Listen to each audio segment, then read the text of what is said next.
तो साथियों नमस्कार, स्वागत है आप सबका टीचर्स एकेडमी पर। और मैं हूं डॉक्टर अम्बरीश। आज आप सबको थोड़ा ज्यादा इंतजार करना पड़ा, लंबा इंतजार करना पड़ा, इसके लिए क्षमा प्रार्थी हूं। इसके पीछे का कारण आप सब जानते हैं कि यूजीसी नेट दिसंबर 2024 के फॉर्म आ चुके हैं और उसी की सूचना देने के लिए मैं यूजीसी एकेडमी पर अभी लाइव चला गया था, जिसकी वजह से आप सबको मैं देरी से यहां पर मिल रहा हूं। तो चलिए शुरू करते हैं आज की कक्षा। और जैसा कि मैंने आपसे वादा किया था कि आज की कक्षा में सबसे पहले हम लोग चर्चा करेंगे भक्ति काल में राम काव्य परंपरा की। किसकी चर्चा करेंगे? राम काव्य परंपरा की चर्चा करेंगे, क्योंकि राम काव्य परंपरा काफी महत्वपूर्ण है हमारे लिए। राम काव्य, तो यहां आपको थोड़ा सा ब्रीफिंग करवा दें, फिर उसके बाद चर्चा हम अपनी आगे करेंगे। देखिए, मैंने आपको बताया था कि दो मार्ग चुने गए। दो मार्ग कौन कौन से चुने गए और ये मार्ग है क्या? ये बार बार मैं ग्राफ आपको बताता हूं। यह आपकी आत्मा है और आत्मा के बीच में संसार है और संसार के उस पार क्या है? परमात्मा है। परमात्मा से आत्मा का मिलन होना है और इसमें संसार बीच में आता है। तो इन दोनों के मिलन के लिए एक मार्ग चुना जाता है। क्या चुना जाता है? एक मार्ग चुना जाता है, जिसे पंथ कहा गया। तो भक्ति काल में मुख्यतः दो पंथ ऐसे थे, दो नेशनल हाईवे ऐसे थे जो लोगों को परमात्मा तक पहुंचाने का काम करते थे। तो एक नेशनल हाईवे आप उसको कह सकते हैं सगुण मार्ग था और एक आपका निर्गुण मार्ग था। तो सगुण और निर्गुण में भी और दो दो सब वे थे, यानी छोटे छोटे मार्ग थे। तो हम बात कर रहे हैं सगुण मार्ग का। जो पहला मार्ग है, यानी कि राम कथा वाला जो मार्ग है, राम कथा वाला जो मार्ग है। इसके पहले राम कथा की बात करें तो दक्षिण भारत में इसकी शुरुआत हो चुकी थी। किस प्रकार से दक्षिण भारत में इसकी शुरुआत हुई थी, उसके लिए भी आपको ले चलते हैं दक्षिण भारत की ओर। देखिए, मैं बार बार एक ही चीज भक्तिकाल के पृष्ठभूमि में बताता हूं कि आदिकाल में क्या स्थितियां थी कि नाथ पंथ जो था, जैन समुदाय था, सिद्ध समुदाय था, ये सारे समुदाय के जो अतिचार थे, जिनका आडंबर था, बहुत ज्यादा बढ़ चुका था। हिंदू धर्म में बहुत सारे कट्टरताएं आ चुकी थी और हिंदू धर्म में ही जो दक्षिण भारत की स्थिति थी, दक्षिण भारत में आपके दो ऐसे संप्रदाय थे जिनको हम आलवार आलवार और नैनार के नाम से जानते हैं। इसमें भी आपस में युद्ध चल रहे थे। आलवार क्या कहते थे कि हमारे विष्णु महान हैं और नैनार कहते थे कि हमारे शिव महान हैं। दरअसल इसके पीछे का कॉन्सेप्ट जो था कि जो आलवार थे ये मुख्यतः कौन थे? ये आर्य थे। आर्य जो थे ये मध्य एशिया से आए थे, भारत के निवासी नहीं थे। और जो शिव को पूजने वाले नैनार लोग थे, ये भारत के ही जनजातियां थी, ये भारतीय ओरिजिन के लोग थे। और ये भारत के लोग पशु पूजक थे और पशुओं के जो देवता थे वो शिव थे। तो जो नैना आलवार लोग थे ये क्या कहते थे? शिव को छोटा मानते थे कि अरे जानवरों के देवता हैं, तो उनको उतना महत्व नहीं देते थे। जिसकी वजह से इन राजाओं में आपस में बहुत सारे युद्ध होते थे। तो ये हमारे विष्णु बड़े, हमारे शिव बड़े हैं। उसी समय उत्तर भारत में एक अजब स्थिति चल रही थी, इस्लाम का आक्रमण हो चुका था। उसी समय देखिए पूर्वी भारत में सिद्धों का वर्चस्व था। पश्चिमी भारत में तो राजस्थान में तो यहां पर नाथ पंथ का वर्चस्व था। तो पूरे भारत में जो हिंदुज्म था, जो हिंदू धर्म था, वो कहीं ना कहीं बहुत पीछे या नीचे की तरफ जा रहा था और इसके उत्थान का एक बड़ा समय आ चुका था। तो दक्षिण भारत में ही आपके एक संत हुए शंकराचार्य जी, जिन्होंने एक संप्रदाय निकाला, जिन्होंने एक पंथ बनाया, जिन्होंने एक नियम बनाया जिसका नाम था अद्वैतवाद। अर्थात शंकराचार्य ने एक कथन दिया कि ब्रह्म सत्यम जगत मिथ्या, क्योंकि वो ये कह रहे थे कि ईश्वर एक है। क्योंकि हिंदू धर्म में एक रूपता लानी थी, तो हिंदू धर्म में एक रूपता लाने के लिए शंकराचार्य ने काम किया कि आप जिस चीज के लिए लड़ाई झगड़ा कर रहे हो कि शिव बड़े हैं विष्णु बड़े हैं, भाई दोनों ही बड़े हैं, ईश्वर एक है, सबके अंश उनके अंदर हैं। तो उन्होंने ब्रह्म सत्यम जगत मिथ्या का उदाहरण दी और भारत के चार दिशाओं में चार मठ स्थापित किए।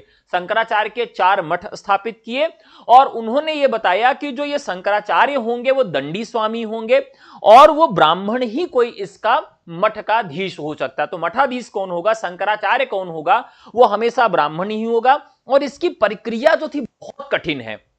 अभी भी आप आईएएस बन सकते हैं लेकिन शंकराचार्य बन नहीं सकते, क्योंकि इसके लिए 4-5 चरणों में इसकी परीक्षा होती है, वोकल होता है, शास्त्रार्थ होता, उसके बाद जाके कोई शंकराचार्य नियुक्त होता है, यानी बहुत प्रकांड व्यक्ति होगा तभी उसमें चयनित होता है। तो ये जब आ जाते हैं तो भारत में धार्मिक एकरूपता आ जाती है, और धार्मिक एकरूपता आने के बाद भारत में हिंदुज्म का जो कल्चर था वो थोड़ा सा बढ़ जाता है। तो हिंदुज्म का कल्चर बढ़ता है, यानी कि सनातन धर्म की बात आगे बढ़ती हैं। तो भक्ति काल का जो पूरा स्वरूप है वहां पर एक धारा हमारी बन जाती है विष्णु अवतार, जो खास करके आलवार संत थे, आलवारों में ही जब विष्णु के अवतारों की पूजा होने लगी, इसकी पूजा होने लगी, अवतारों की पूजा होने लगी। तो पहले जो अवतारों की संख्या थी बहुत सीमित थी, कि चलो हमारे यहां देखिए सभी धर्म में अवतार हैं या पैगंबर हैं, इस्लाम धर्म में पैगंबर हैं, तो हर जगह अवतार या था इस तरह से। लेकिन जब हिंदू धर्म में देखें तो यहां इन्होंने कहा कि ठीक है, हम 6 तक ही मानेंगे कि हमारे यहां 6 अवतार लिए भगवान। लेकिन बाद में समय के साथ देखें और संख्या बढ़ी तो इनको 9 कर दिए, और अंत में आज देखें तो 24 अवतारों की अवधारणा हिंदू धर्म में मिलती है, कि भगवान जो है, विष्णु जो है, उन्होंने 24 अवतार लिए। तो जितने भी अवतार लिए सभी अवतारों की पूजा की जाती है। लेकिन हिंदी साहित्य में इन 24 अवतार की पूजा न करके 24 अवतारों का मार्ग न चुन के केवल 2 ही अवतारों को प्रमुखता दी गई, 2 ही अवतारों पर पूजा की गई। एक था आपका विष्णु का जो है अवतार जिसे हम राम कहते हैं, और एक जो अवतार था जिसे हम कृष्ण कहते हैं। देखिए, जो राम का अवतार था, राम के अवतार में क्या था, आदर्श का प्रतिपादन करना था, यानी यह बताना था कि एक आम मनुष्य के रूप में हमारे क्या कर्तव्य हैं, और जनता के रूप में क्या कर्तव्य हैं, और राजा के रूप में क्या कर्तव्य हैं। यानी आदर्श की स्थापना के लिए राम काव्य बहुत आवश्यक था। तो राम काव्य पे आज हमारी चर्चा होगी, और उसके बाद हम किसकी चर्चा करेंगे, कृष्ण काव्य पर चर्चा करेंगे। ठीक है, तो लगभग जो इसकी स्थितियां थी भक्तिकाल के उदय में, भक्तिकाल के उदय से लेकर जो राम कथा है उसकी तक जो परिस्थितियां थी वो आप सब लगभग थोड़ा बहुत समझ चुके होंगे। अब चलिए बात करते हैं राम कथा की। अब देखिए, इसके पहले जो राम कथा है, राम कथा के स्वरूप के विषय में देखते हैं कि क्या किस प्रकार की स्वरूप और किस तरह की धारा हमें देखने के लिए मिलती है। ठीक है, देखिए राम कथा की बात करें तो इसे सगुण भक्ति काव्य धारा के अंतर्गत रखा जाता है, और इसे रामाश्रयी काव्य कहा जाता है। ध्यान रखिएगा, जिसमें राम का आश्रय हो, इसलिए रामाश्रयी इसका नामकरण किया गया, रामाश्रयी काव्य इसे कहा गया। अब देखिए, जो आलवार भक्तों में एक बहुत बड़ा नाम मिलता है, जिनको क्या कहा जाता है, शठकोप कहा जाता है। बहुत महत्वपूर्ण प्रश्न है, पूछा जाता है कि प्रथम राम भक्त कौन थे। आपको याद होगा कि ये 2021 से पहले और कई बार ये प्रश्न पूछा गया है कि इनमें से कौन प्रथम राम भक्त थे। तो प्रथम राम भक्त की बात अगर आपसे कभी पूछी जाएगी तो आलवार भक्तों में शठकोप थे, जो कि राम भक्ति का प्रथम कवि माने जाते हैं। और इन्होंने एक रचना लिखा था, क्या नाम लिखा था, जल्दी से बताइए, देखते हैं कितना लोग सही जवाब देते हैं। तो शठकोप ने एक रचना लिखी थी जिसका नाम था सहस्र गीत। रचना का नाम क्या था, सहस्र गीत था। और इसमें किया क्या गया है, तो सहस्र गीत में राम का पूजा पाठ कैसे करना है और उनकी उपासना कैसे करनी है, तो उपासना का जो आधार है, जो माध्यम है, जो प्रक्रिया है, वो आपको बताई गई है। सर जी नामदेव, देखिए पहली चीजें देखिए, अगर ऐसा प्रश्न पूछा जाएगा नामदेव का तो वो दोनों है। फिर भी अगर आपको सगुण निर्गुण में ही चुनना है तो बाद में जो हो गए वो आपको चुनना है। ठीक है, तो पहले वो सगुण थे, बाद में निर्गुण हो गए, ऐसे आपको चुनना है। ठीक है, चलिए, तो यहां बात करते हैं उपासना पद्धति जो है, वो सहस्र गीत में उपासना पद्धति की बात की गई है। शठकोप जो है राम भक्ति काव्य के प्रथम कवि माने जाते हैं। ठीक है, 7वें अलवार जो थे, इनका नाम कुलशेखर था, वो भी राम के अनन्य भक्त थे। तो यहां एक नाम और आपको याद रखना होगा, कुलशेखर। कुलशेखर कौन थे, पूछा गया है कई बार परीक्षाओं में कि इनमें से राम भक्त कवि कौन है, या राम भक्त कवि काव्य का कौन नहीं है। ठीक है, तो याद रखना होगा कि एक तो शठकोप थे प्रथम राम काव्य के लिए, और दूसरे कौन थे, कुलशेखर थे। कुलशेखर भी राम काव्य के अंतर्गत आते हैं। ठीक है। अब यहां पर राम भक्ति परंपरा का प्रथम आचार्य किसे माना जाता है? बहुत महत्वपूर्ण प्रश्न है। प्रथम आचार्य कौन माना जाता है? मैंने राम भक्ति परंपरा का प्रथम कवि बता दिया। अब प्रथम आचार्य से संबंधित पूछा जाएगा प्रश्न, तो यहां आपसे ध्यान रखना है कि श्री संप्रदाय से संबंधित रंगनाथ मुनि कौन थे? श्री संप्रदाय से संबंधित कौन थे? रंगनाथ मुनि थे। तो रंगनाथ मुनि जो हैं, इन्हें क्या माना जाता है? प्रथम आचार्य माना जाता है। प्रथम कवि षटकोप थे, प्रथम आचार्य कौन थे? रंगनाथ मुनि थे। अब इसके बाद श्री संप्रदाय में किसकी उपासना की जाती है? तो यहां पर देखिए श्री है, तो श्री संप्रदाय में ध्यान रखिएगा कि दो लोगों की उपासना होती है। एक तो विष्णु की उपासना होती है और दूसरी जो है वो लक्ष्मी की उपासना होती है। ठीक है, ध्यान रखिएगा। जैसे आपने अगर कभी दावत खाई है, और दावत कितने दिन पहले खाई है? लगभग 10 साल पहले। तो 10 साल पहले अगर आपने दावत खाई हो तो बढ़िया से पत्तल बिछा के और नीचे बैठाया जाता था, और सब लोग कपड़ा वगैरह उतार लेते थे या वैसे पहने ही रहते थे ब्राह्मण भोजन में। तो फिर उसके बाद जब सारी व्यवस्था हो जाती थी तो बुलाया जाता था, बोलो लक्ष्मी नारायण की जय, फिर लोग खाना खाना शुरू करते थे। तो यहां पर क्या था कि लक्ष्मी और नारायण दोनों लोगों की चर्चा की जाती है, दोनों लोगों की बात की जाती है। या कभी आप आरती लेते हो, तो आरती क्या होती है? आरती में जो आरती होती है, जो लव होती है, तो लक्ष्मी से नारायण का मिलन होता है। तो ये भी कॉन्सेप्ट आपको समझना है। ठीक है, इतना सबको क्लियर है? यानी कि लक्ष्मी और नारायण को मिलाने के लिए ही यहां पर चढ़ावा किया जाता है। अब यहां बात करते हैं कि रामानुजाचार्य जो है, श्री संप्रदाय में विष्णु और लक्ष्मी की पूजा होती है। रामानुजाचार्य ने अद्वैत वेदांत का खंडन किया। अब मैंने अभी आपको पूरी स्थिति बताई थी। क्या स्थिति बताई थी? स्थिति यह बताई थी कि ब्रह्म सत्य है और जगत मिथ्या है। ठीक है, ब्रह्म सत्य है और जगत जो है वह मिथ्या है। यानी यह पहला दर्शन था जिन्होंने हिंदू धर्म को या सनातन धर्म को एक रूपता देने का प्रयास किया। मैं अगर आपको ईमानदारी से बताऊं तो अगर शंकराचार्य नहीं होते तो आज हिंदू धर्म भी शायद नहीं होता। हिंदू धर्म को एक रूपता देने के लिए और बचाने के लिए अगर सबसे बड़ा नाम कोई है आज आपके सामने, तो वो शंकराचार्य जी हैं। और वो लट्ठम लट्ठ करने वाले व्यक्ति नहीं थे, कटेोगे तो बटोगे कहने वाले व्यक्ति नहीं थे। पढ़े लिखे और बहुत बुद्धिजीवी व्यक्ति थे जिन्होंने ये बहुत बड़ा काम किया था। तो ब्रह्म सत्य है और जगत मिथ्या है, इस अवधारणा को तोड़ने का भी काम किया गया, यानी इसको खंडन करने का काम किया गया। जैसे एक प्रश्न पूछा जाता है कि इनमें से किस धारा में खंडन की पद्धति नहीं मिलती है? खंडन मंडन।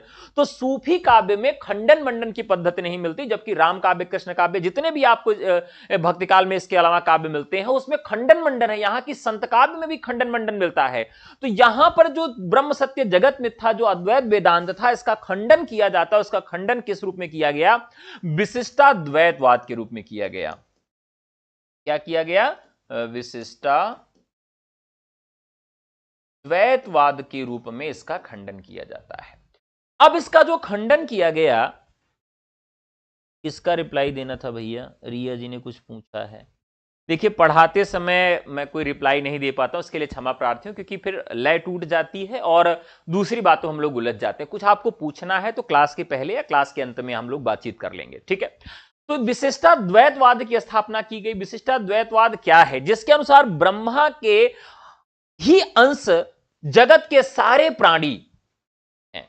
अब यहां पर जो कहा गया था कि ब्रह्म सत्य है और जगत मिथ्या है, इसमें इन्होंने क्या कहा कि ब्रह्मा के ही अंश जगत के सारे प्राणी हैं। ब्रह्मा के ही अंश जगत के सारे प्राणी है, यह बात विशिष्टाद्वैतवाद में की गई। अब देखिए कि आलवार जो है, अब यहां हम एक क्रम बनाएं। आलवारों में राम भक्त थे शठकोप, जो हमको पहले राम भक्त कवि के रूप में मिलते हैं। और इनके 5 पीढ़ी बाद, ठीक है, कितनी पीढ़ी बाद? 5 पीढ़ी बाद एक आचार्य हुए जिनका नाम था रामानुजाचार्य। रामानुजाचार्य होते हैं। यह क्रम चलता है। क्या क्रम चलता है? सबसे पहले आलवार आए, आलवार मतलब विष्णु के उपासक थे। फिर ये सठकोप आए जो हिंदी के राम भक्त परंपरा के पहले कवि हैं। फिर उनके 5 पीढ़ी बाद इसी में एक अवतार होता है रामानुजाचार्य का। और इन्हें जो है शेष लक्ष्मण, अब ध्यान रखिएगा, इन्हें अवतार माना जाता है। किसका अवतार माना जाता है? तो शेष लक्ष्मण का जो है इन्हें अवतार माना जाता है। ठीक है, तो इन्हें किसका अवतार माना जाता है साथियों? तो इन्हें लक्ष्मण का अवतार माना जाता है। अब जो एक श्री संप्रदाय की स्थापना हुई, इसकी गद्दी तोताद्री में स्थापित है। अब रामानुजाचार्य जो थे, ये पूरा क्रम याद रखिएगा, कई बार इसका क्रम पूछा गया है। रामानुजाचार्य के 14वीं 15वीं शिष्य परंपरा में एक नाम मिलता है, बहुत बड़ा नाम मिलता है, जिसे हम क्या कहते हैं? रामानंद कहते हैं। क्या कहते हैं? रामानंद। तो ये क्रम इनका बनता है कि इस क्रम में जो है रामानंद तक हम पहुंचते हैं। ठीक है, रामानंद हुए। ठीक है, राम भक्ति के प्रमुख संप्रदाय आपसे पूछे जाएंगे। क्या पूछे जाएंगे? कि राम भक्ति के प्रमुख संप्रदाय कौन से हैं। ध्यान रखिएगा, तो एक संप्रदाय राम से संबंधित है, स्त्री संप्रदाय। लेकिन पूछा जाता है कि स्त्री संप्रदाय में किसकी पूजा होती है? तो इसमें नारायण और लक्ष्मी की पूजा होती है। इसके आचार्य कौन कौन से? तो रंगनाथ मुनि है, पुंडरीकाक्ष है, राम मिश्र है, यमुनाचार्य है और रामानुजाचार्य है। ये सब स्त्री संप्रदाय के अंतर्गत आते हैं। ठीक है, अब इसमें प्रबंधम में आलवार भक्तों के पदों का संकलन इन लोगों ने किया था। रामानुजाचार्य को शेषनाग लक्ष्मण का भी अवतार माना जाता है। इसमें एक और मिलता है जिसे हम ब्रह्म संप्रदाय कहते हैं। बहुत महत्वपूर्ण संप्रदाय है, और यह भी संप्रदाय जो है वो किसके विरोध में आया था? देखिए, पहला जो संप्रदाय आया, पहला जो स्थापना हुई, वो कौन सी हुई थी? अद्वैतवाद। अद्वैतवाद के विरोध में ही विशिष्टाद्वैतवाद की स्थापना होती है, और उसी के विरोध में ही आपके ब्रह्म संप्रदाय की स्थापना होती है। ब्रह्म संप्रदाय के जो आचार्य हैं वो कौन है? मध्वाचार्य हैं। तो कई बार यह भी प्रश्न पूछा जाता है कि मध्वाचार्य जी किससे संबंधित हैं? मध्वाचार्य किससे संबंधित हैं, या इनमें से कौन सा संप्रदाय है जो राम कथा से संबंधित नहीं है? तो ये राम कथा से ही संबंधित है आपका ब्रह्म संप्रदाय। अब इन्होंने क्या दिया था? द्वैतवाद का जो है प्रचार किया था। द्वैत होता है, ठीक है, द्वैतवाद का इन्होंने प्रचार किया। अब यहां पर एक और परंपरा मिलती है। राम कथा क्या इसके पहले भी थी? यानी राम कथा की जो परंपरा है वो कहां से हमें मिलती है? अगर हम आदिकाल, भक्तिकाल, रीतिकाल में देखें तो जो हमारा इसके पहले का जो राम कथा है वो कहां मिलती है? तो हमें राम कथा की शुरुआत जो मिलती है वो जैन कथाओं में मिलती है। कहां मिलती है? इसके पहले जो जैन कथाएं थीं वहां पर हमें राम कथा की स्थिति देखने के लिए मिलती है। अब राम कथा जैन में मिलती है, इसमें कौन कौन से थे? तो देखिए यहां पर एक तो विमल सूरी मिलते हैं, आपको ध्यान रखिएगा। विमल सूरी, कई बार यहां प्रश्न पूछा गया है। विमल सूरी की रचना क्या नाम है? पौम चरियूम है, ध्यान रखिएगा, पौम चरियूम। ये कई बार कंफ्यूजन वाला प्रश्न बन जाता है। विमल सूर्य की रचना का नाम पौम चरियूम है, और यहां पर स्वयंभू की रचना का नाम क्या है? यहां बहुत कंफ्यूजन होता है। तो स्वयंभू की रचना का नाम क्या है? पौम चरियू है। तो पौम चरियूम और पौम, यहां केवल म का अंतर है। तो अगर म लगा हुआ है तो विमल सूरी, यहां म है मतलब विमल सूरी, और स्वयंभू है मतलब पौमचरी। ये दोनों रामकथा संबंधित हैं। इसके अलावा जो है भुवन तुंग सूरी का सियाराम या रामचरियम है, गुणभद्र का उत्तर पुराण है, और हरिशेण का कथाशेष में रामायण कथानक का सीता कथानकम है। ये रचना मिलती है। पुष्पदंत भी राम कथा से ही संबंधित हैं, उन्होंने भी ग्रंथ लिखा है महापुराण। मुनि लावण्य मिलेंगे जो कि रावण मंदोदरी संवाद उन्होंने लिखा है, और ब्रह्मा जिंदास मिलेंगे, रामचरित या राम या हनुमंत नाम से रचना मिलती है। एक उसी काल में एक और कवि मिलते हैं सुंदरदास, नाम क्या उनका मिलता है? सुंदरदास मिलता है। और पूछा गया कि किस धारा से हैं? तो ये जैन धारा से ही मिलते हैं। किससे होते हैं? जैन धारा से इनका संबंध है। और इन्होंने क्या लिखा था? हनुमंतगामी कथा या हनुमान चरित लिखा था। ध्यान रखिएगा, हनुमान चरित इन्होंने लिखा था। तो आपने देख लिया इसका जो ओरिजिन है, जहां से इसकी उत्पत्ति होती है वो आलवार संतों से होती है। और लेकिन इसके पहले की जो परंपरा थी वो जैन परंपरा में भी राम कथा हमको देखने के लिए मिलती है। इसके अलावा बौद्ध जातकों में भी हमें राम कथा मिलती है। कहां मिलती है? बौद्ध जातकों में। तो बौद्ध जातकों में कौन सी राम कथा मिलती है साथियों? तो बौद्ध जातकों में हमें एक कथा मिलती है जिसका नाम है अनार्मक जातक मिलता है। ध्यान रखिएगा, अनार्मक जातक मिलता है। अनार्मक जातक मिलता है। अनार्मक जातक में क्या मिलता है? इसमें दशरथ और जातक की कथा है। राम कथा दशरथ और जातक की कथा को मिलाकर रखा गया है। वाल्मीकि रामायण गौतम बुद्ध के जन्म से पहले की रचना है। इसमें बुद्धावतार का उल्लेख नहीं मिलता है, यानी बुद्ध इसके बाद जन्म लेते हैं। वाल्मीकि रामायण की कथा महाभारत में विभिन्न स्थलों में भी मिलती है। एक चीज और आप याद रखिएगा कि महाभारत जो है वो बाद में लिखा गया है, और महाभारत में किस किस कांड में राम कथा मिलती है। तो महाभारत में राम कथा कहां मिलती है? आप सब जानते हैं कि राम का जन्म पहले हुआ था, कृष्ण का जन्म बाद हुआ था। तो महाभारत में राम कथा कहां कहां मिलती है, यह बहुत ही महत्वपूर्ण प्रश्न है। तो यहां अगर आपको याद रखना होगा तो सबसे पहले एक अरण्यक पर्व है, ठीक है। अरण्यक पर्व में राम कथा मिलती है। इसके अलावा द्रोण पर्व में आपको मिलेगी। द्रोण पर्व के अलावा साथियों शांति पर्व है। शांति पर्व में भी आपको राम कथा देखने के लिए मिलती है। अब यहां ऋषि मार्कंडेय ने युधिष्ठिर को रामोपाख्यान सुनाया था, जिसमें राम कथा का भी वर्णन देखने के लिए मिलता है। इसके अलावा राम कथा कहां मिलती है? अगस्त्य संहिता में, राघवीय संहिता में, उपनिषद में मिलती है, जिसमें राम रहस्य उपनिषद एक नाम ही है, राम रहस्य उपनिषद, वहां भी राम कथा मिलती है, राम का आख्यान मिलता है। विष्णु पुराण, वायु पुराण, भागवत पुराण, कर्मकांड पुराण, राम कथा में थोड़े थोड़े अंश यहां भी देखने के लिए मिलते हैं। संस्कृत भाषा में भी अगर देखें तो आध्यात्म रामायण, आनंद रामायण, अद्भुत रामायण और भुषुंडी रामायण आपको मिलता है। हनुमान संहिताएं मिलती हैं, राधा उल्लास मिलता है।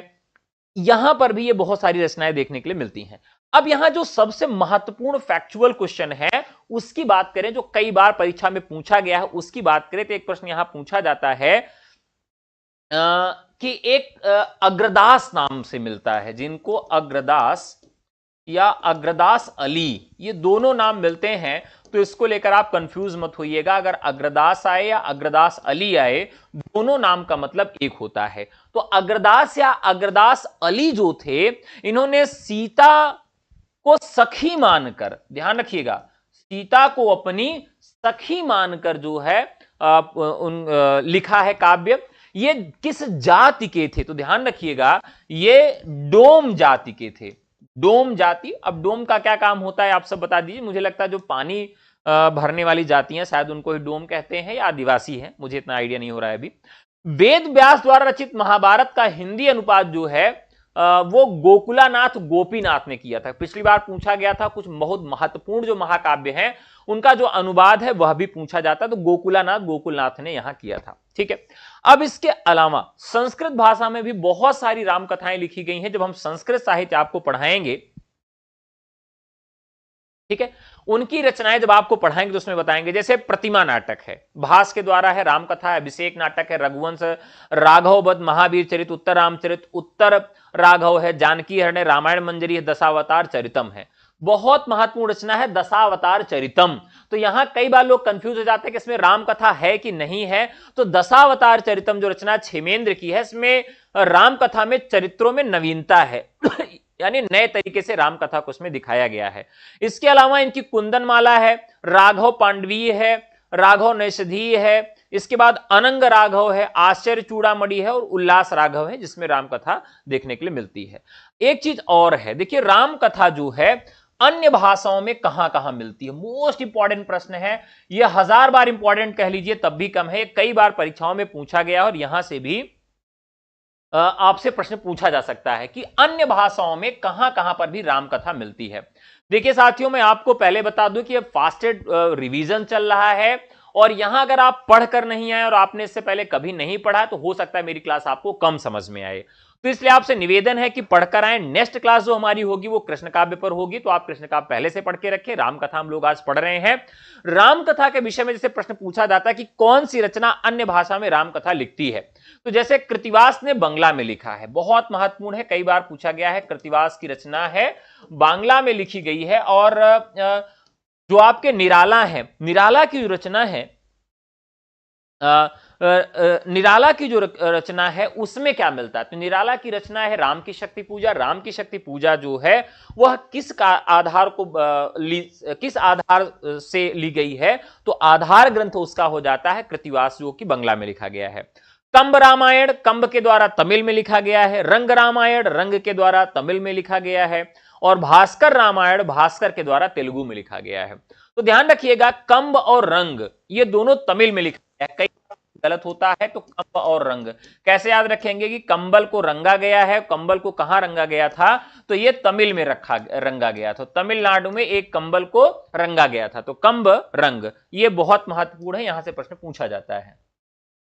ठीक है, तो ये कंब। अब देखिए भास्कर रामायण जो है ये कई बार पूछा गया है कि किस भाषा में है और किसके द्वारा लिखी गई, तो भास्कर रामायण जो है यह तेलुगु भाषा में लिखी गई है, और बंग और कंब और रंग जो है वो तमिल भाषा में लिखी गई। तो इस तरह से आपसे पूछा जा सकता है। इसके अलावा भावार्थ रामायण जो लिखी गई थी एकनाथ के द्वारा लिखी गई, तो भावार्थ रामायण जो है बहुत महत्वपूर्ण है, और किस भाषा में लिखी गई है, तो ये आपको मराठी भाषा में देखने के लिए मिलती है। फिर इसमें एक रामायण ग्रंथ है जो कि मराठी में मिलती है, सुंदर रामायण आपको मराठी में मिलती है। लेकिन एक और रामायण है जो खूब पूछा जाता है, जिसका नाम है पद रामायण। पूछा जाता है कि पद रामायण किस भाषा में मिलता है, तो पद रामायण साथियों आपको मिलता है असमिया में। पद रामायण आपको कहां मिलता है, असमिया भाषा में मिलता है। ये इसको जरूर याद रखिएगा कि पद रामायण कहां मिला था, तो पद रामायण जो है वो असमिया भाषा में लिखा गया था। फिर इसके अलावा गीति रामायण असमिया में लिखा गया, कथा रामायण असमिया में लिखा गया, और किनीतिया रामायण असमिया में लिखा गया। इसके अलावा गुजराती रामायण किसने लिखा है, कवि मालन ने। बहुत महत्वपूर्ण है, इसे जरूर याद रखिएगा। कवि मालन कृत जो है गुजराती रामायण, यानी इस रचना का नाम ही है गुजराती रामायण। और गुजराती रामायण किसके द्वारा लिखा गया है, तो कवि मालन के द्वारा लिखा गया है, जो कि गुजराती भाषा में है। ठीक है, अब यहां पर राम भक्त कवियों की बात करें कि राम भक्तियों का क्रम क्या है, कौन कौन से महत्वपूर्ण राम कथाएं मिलती हैं। देखिए रामानंद, यहां कई जैसे कुछ लोगों को कंफ्यूजन होता है कि कौन कौन से राम कथा संबंधित हैं। तो एक तो आपको रामानंद का नाम याद रखना है कि इनमें से कौन राम भक्त है कौन नहीं है। एक आपको मिलेंगे अग्रदास, बहुत बार लोग कंफ्यूज हो जाते हैं कि दास लगा होने के कारण इनको कृष्ण भक्त में गिन लेते हैं।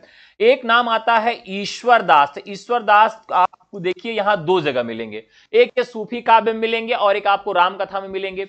ये एकमात्र हिंदू हैं, यानी कि हिंदू भी हैं ये, जो कि सूफी काव्य में आपको मिलते हैं। सूफी काव्य में इन्होंने जो सत्यवती कथा लिखा, और ये राम कथा यानी राम के अनन्य भक्त भी हैं।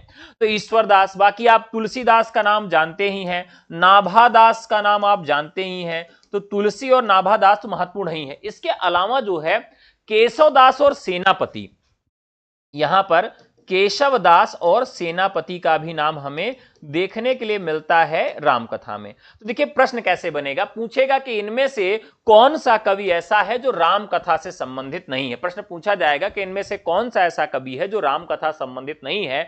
तो रामकथा से देखिए कंफ्यूजन कहां कहां होगा, एक अग्रदास में होगा, एक ईश्वरदास में होगा, एक नाभादास में होगा, और एक सेनापति में होगा। देखिए पूछा जाता है कि रीतिकाल में इनमें से किस कवि ने राम कथा लिखी है। तो सेनापति की बात करें साथियों, तो सेनापति ने राम कथा लिखी है आपके रीतिकाल में। और राम कथा के साथ साथ इन्होंने एक और चीज लिखी है कि ऋतुओं का वर्णन जो है, प्रकृति का जो वर्णन है, प्रकृति का वर्णन रीतिकाल में करने के लिए सेनापति जाने जाते हैं, और राम कथा का वर्णन करने के लिए सेनापति जाने जाते हैं किस काल में, रीतिकाल में। यानी हम रामानंद से शुरू कर रहे हैं और हम सेनापति तक पहुंच रहे हैं। तो प्रमुख राम भक्त कवि हैं जो बहुत महत्वपूर्ण हैं, ये मुख्य राम कवि हो गए। अब हम गौड़ राम कवियों की बात करें तो जैसे एक मिलेंगे प्राणचंद चौहान जो गौड़ राम कवि हैं, माधवादास चारण है, हृदय राम है, नरहरि बारहट हैं। कई बार पूछा गया है कि नरहरि बारहट जो हैं वह किससे संबंधित हैं। तो एक प्रश्न यहां से 100% पूछ ही लिया जाता है कि कौन राम भक्त कवि है, तो नरहरि बारहट हैं। इसके अलावा लाल दास हैं, एक लाल दास कवि आपको मिलेंगे जो कि राम कथा से संबंधित हैं, और एक कपूर चंद्र त्रिखा है, बहुत महत्वपूर्ण है, इसको जरूर याद रखिएगा, कपूर चंद्र त्रिखा। यानी बहुत ज्यादा नाम आपको यहां नहीं मिलेंगे राम कथा में, मूल जो मुख्य हैं और जो गौण हैं इन सबको मिलाकर ज्यादा से ज्यादा 10-12 आपको राम कथा वाले व्यक्ति मिलेंगे। अब बात करते हैं सीधा सीधा हम रामानंद की। रामानंद बहुत महत्वपूर्ण है। रामानंद, देखिए रामानंद के विषय में देखते हैं तो रामानंद भक्तिकाल में इनका वो स्वरूप है। इनका जन्म स्थान कहां है? भक्तिकाल के जितने भी सगुण निर्गुण संत सूफी काव्य वाले लोग हैं सबका जीवनी आपको जरूर याद होना चाहिए। तो इनका जन्म कहां होता है? प्रयाग में होता है। और संयोग बस जिस समय इनका जन्म होता है उसी समय प्रयाग इसका नाम भी था। तो समय इनका 13वीं शताब्दी था, 1299 से 1440 के बीच में इनका जन्म होता है। गुरु इनके कौन थे? राघवानंद थे। ध्यान रखिएगा इनके गुरु कौन थे, तो यहां राघवानंद लिख देते हैं हम, राघवानंद। यानी राघवानंद इनके कौन थे? गुरु थे। किसके गुरु थे? रामानंद के। कई बार प्रश्न पूछा गया है, ठीक है। और इन्होंने जो संप्रदाय चलाया था तो संप्रदाय का नाम क्या था? रामावत संप्रदाय था। तो ये तो आपको याद ही रहेगा, रामावत संप्रदाय इसका नाम था। इसके अलावा अब इन्होंने जो ग्रंथ लिखे थे, ग्रंथों को मैं आपको ट्रिक से याद करा दूंगा, फिर कभी नहीं भूलेगा। देखिए इनके ग्रंथ का जो नाम है योग चिंतामणि, ग्रंथ का नाम क्या है? योग चिंतामणि, ठीक है, ये पहला ग्रंथ है। अब देखिए राम जी को जब सीता जी छोड़कर चली जाती हैं तो राम क्या करते हैं? योग करते हैं, योग क्षेम करते हैं कि सीता जी जल्दी से मिल जाएं। तो ये हो गया। वैष्णव मताब्ज भास्कर क्या होते हैं? वैष्णव मताब्ज भास्कर। अब यहां देखिए कि राम कौन थे? तो राम वैष्णव थे, कोई दिक्कत नहीं है। राम ने सीता की क्या की? राम रक्षा स्त्रोत, राम रक्षा स्त्रोत। तो राम ने क्या किया? सीता की रक्षा की। तो इस तरह से आपको याद रहेगा राम रक्षा स्त्रोत। और फिर इन्होंने श्री रामार्चन पद्धति, राम की अर्चना कैसे किया जाए इसकी पद्धति भी इन्होंने बताई थी। तो इस तरीके से रामानंद की रचनाएं हो जाती हैं, ठीक है। अब यहां पूछा जाता है कि राम काव्य के पुरस्कर्ता हिंदी में कौन माने जाते हैं? तो यहां बहुत महत्वपूर्ण प्रश्न है। तो अभी तो हम लोगों ने देखा था सठकोप से लेकर, लेकिन हिंदी में अगर आपसे प्रश्न पूछा जाएगा कि हिंदी में राम काव्य के पुरस्कर्ता कौन है, तो हिंदी में राम काव्य के पुरस्कर्ता आपके होते हैं रामानंद, ठीक है। अब यहां पर ध्यान रखिएगा कि मध्य युग की समग्र स्वाधीन चिंता के गुरु रामानंद है। मध्य युग में जितनी भी चिंता है उसके गुरु कौन थे? रामानंद थे। इस प्रकार से हजारी प्रसाद द्विवेदी कहते हैं। यहां एक और बात आप जानते हैं कि उसको प्रसारित करने का काम किसने किया था? उत्तर भारत में रामानंद ने किया था। ऐसा कहा जाता है कि दक्षिण में भक्ति उपजी और उसको उत्तर भारत में लाने का काम रामानंद का है। ध्यान रखिएगा आचार्य रामचंद्र शुक्ल ने रामानंद के 2 ग्रंथों का उल्लेख किया है। अब अगर आपसे प्रश्न पूछा जाए कि रामचंद्र शुक्ल ने इनके कितने ग्रंथों का उल्लेख किया है, तो रामचंद्र शुक्ल ने इनके केवल 2 ग्रंथों का उल्लेख किया है। कौन कौन सा ग्रंथ का उल्लेख किया है? वैष्णव मताब्ज भास्कर और श्री रामार्चन पद्धति, ठीक है। अब ये देखिए इन्होंने अपने गुरु का भी परिचय दिया है कि हमारे गुरु कौन है। रामानंद के जो पद हैं वो कहां मिलते हैं? मोस्ट इंपॉर्टेंट प्रश्न है। देखिए ये कौन से सगुण धारा के कवि हैं, मतलब ये सगुण में आप इनको रामानंद को पाते हैं, लेकिन इनके पद जो हैं वो गुरु ग्रंथ साहिब में संकलित हैं। तो बहुत ही महत्वपूर्ण प्रश्न है ये, क्योंकि आपको कबीर के पद मिल जाएंगे, तुलसी के पद नहीं मिलेंगे आपको। तो यहां पर ये सगुण के रूप में थे, लेकिन इनका जो पद है वो गुरु ग्रंथ साहिब में भी मिलता है। और इनके 12 शिष्य थे, 12 शिष्य थे। और 12 शिष्यों के जो नाम है मैंने पिछली कक्षा में आपको लिख के दिखाया था कि 12 शिष्य थे। हजारी प्रसाद, रामचंद्र शुक्ल और राम कुमार वर्मा ने अलग अलग शिष्यों को नाम दिया है। तो यहां ध्यान रखना है कि इनके 12 शिष्य कौन थे। पिछली बार भी परीक्षा में प्रश्न पूछा गया था कि इनमें से कौन रामानंद के शिष्य हैं या कौन रामानंद के शिष्य नहीं है, ठीक है। नाभादास ने अपने भक्तमाल में रामानंद के क्या लिखा? दशाध भक्ति का आधार मानते हुए उनके 12 शिष्यों की सूचना दी है भक्तमाल में। तो देखिए कहां कहां दिया गया है? हजारी प्रसाद द्विवेदी, राम कुमार वर्मा, रामचंद्र शुक्ल, और एक भक्तमाल में। तो भक्तमाल में किसका किसका नाम दिया गया है? अनंतदास, कबीर, सुरसुरा, पद्मावती, नरहरि, पीपा, भावानंद, रैदास और धनासेन, सुरसुर और धरहरि, ये नाम आपको भक्तमाल में मिलते हैं। 12 इनके जो शिष्य थे उनमें 4 ब्राह्मण थे, 4 निम्न जाति के थे और 2 स्त्रियां पद्मावती और सुरसुरी थी। ध्यान से रखिएगा, पद्मावती और सुरसुरी, ये मोस्ट इंपॉर्टेंट है कि इनके यहां बहुत मतलब आप ये कह सकते हैं कि बड़ा अच्छा माहौल था।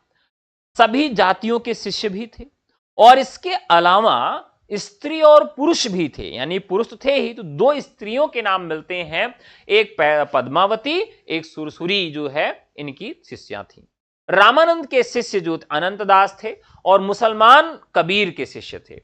शिष्य उनके शिष्य कृष्णदास पैहरी हुए, जिन्होंने गलता नामक स्थान पे गद्दी की स्थापना भी किया था। देखिए, रामानुज संप्रदाय था उसमें केवल बड़े जाति के लोगों को ही शिक्षा दी जाती है, किसमें? रामानुज संप्रदाय में। लेकिन रामानुज संप्रदाय में जब रामानंद आते हैं तो उन्होंने सबके लिए शिक्षा के द्वार खोल दिए और उन्होंने वैष्णव धर्म के द्वारा जात या धर्म का भेद भी मिटाने का काम किया है। और डॉक्टर दिनकर ने संस्कृत के 4 अध्याय शीर्षक ग्रंथ लिखा है, उसमें लिखा है, विचार से वे कठोर वर्णाश्रम समर्थक थे किंतु आचार से वह दयालु थे। इस प्रकार से उनके विषय में मिलता है। अब इसके बाद हम बात करेंगे अग्रदास की। किसकी बात करेंगे? अग्रदास की बात करेंगे। अब यहां पर जो अग्रदास हैं, अग्रदास देखिए बहुत स्पीड में पढ़ाना पड़ रहा है तो स्वाभाविक है कि बहुत सारी चीजें स्किप भी हो जा रही हैं, कई चीजें आपको समझ में नहीं आ रही होंगी, लेकिन जब हमको रिवीजन करना है तो हमारे पास कोई और रास्ता है नहीं, ठीक है। तो बहुत सारे लोगों को नहीं समझ में आ रहा होगा, उनसे मैं क्षमा प्रार्थी हूं। अग्रदास जो हैं ये अग्र अली के नाम से भी जाने जाते हैं। ये राम भक्ति परंपरा में इन्होंने रसिक संप्रदाय की स्थापना किया था। ध्यान रखिएगा, रसिक संप्रदाय की स्थापना किया था। रामचंद्र का नाम जहां भी आता है वहां पर एक बात सामने आती है कि आदर्श की स्थापना, आदर्श ही आदर्श होगा। इसलिए कृष्ण काव्य में आपको अधिक लोग मिलेंगे, राम काव्य में कम मिलेंगे, क्योंकि राम की यहां कम स्पेस है बातचीत करने का। लेकिन इन्होंने रसिक संप्रदाय की स्थापना किया था और अग्रदास जो है संप्रदाय के प्रवर्तक है। रसिक संप्रदाय के कवि कौन कौन से हैं? एक बार यह भी प्रश्न पूछा गया था कि इनमें से कौन सा कवि है जो रसिक संप्रदाय से संबंधित नहीं है। तो रसिक संप्रदाय में एक है बालकृष्ण। ध्यान रखिएगा, इनका पूछा जाता है कि बालकृष्ण का वास्तविक नाम क्या था, तो इन्हें बाल अली के नाम से जाना जाता था। किस नाम से जाना जाता था? बाल अली के नाम से जाना जाता था। राम शरण जो थे, एक नाम मिलेगा आपको राम शरण, और इनका नाम क्या था? प्रेमकली था। ध्यान रखिएगा, राम शरण का नाम क्या था? प्रेमकली था। राम गुलाम द्विवेदी था, रसमाला था। प्रयागदास एक नाम आपको मिलेगा, प्रयागदास नाम मिलेगा। पूछा जाएगा कि इनमें से कौन सा कवि, इनमें से कौन सा कवि ऐसा है जो रसिक संप्रदाय से संबंधित है या रसिक संप्रदाय संबंधित नहीं है, तो एक नाम आपको मिलेगा, प्रयागदास नाम मिलेगा, जो कि रसिक संप्रदाय से हैं। राम शरण का उपनाम पूछा जाएगा तो राम शरण का उपनाम प्रेमकली था और बालकृष्ण का उपनाम अगर पूछा जाएगा तो बाल अली था, ठीक है। इसके अलावा रीवा के नरेश महाराजा रघुराज सिंह, क्या नाम है? महाराजा रघुराज सिंह। महाराजा रघुराज सिंह जो थे, ठीक है, महाराजा रघुराज सिंह जो थे, इनके जो गुरु जी थे, यानी इनके जो गुरु थे, गुरु क्या कह सकते हैं, पुरोहित जो थे, वो हमारे खानदान के थे, ठीक है। महाराजा रघुराज सिंह जो थे, इनका स्थान कहां था? रीवा था। और इनके जो पुरोहित थे वो हमारे पूर्वज थे, जिनका नाम क्या था? तुलाराम था। हाँ, इनके पुरोहित कौन थे? तुलाराम थे। तो हमारे पुरोहित हैं तुलाराम, मतलब हमारे पूर्वज हैं तुलाराम। तो ये इनके पुरोहित थे महाराजा रघुराज सिंह के। तो एक बार इलाहाबाद में एक संसद हुई थी, विश्व के सभी जितने महात्मा और धर्म ग्रंथ वाले लोग थे सब बुलाए गए थे प्रयागराज में। और उस संसद में ये तुलाराम जी हमारे मतलब खानदान के हमारे बाबा जी ने जो फिर वहां पर भाषण दिया था या जो उन्होंने संसद में भाग लिया था, तो इससे खुश होकर महाराजा रघुराज सिंह ने रीवा में बहुत बड़ी संख्या में जमीन का टुकड़ा दिया, यानी कि उस समय लगभग 750 बीघा जमीन रीवा में दिया था। और इलाहाबाद जो मेन शहर है, यहां पर एक मोहल्ला बसा है तुलाराम बाग, जहां पर हम लोगों का पुश्तैनी घर है।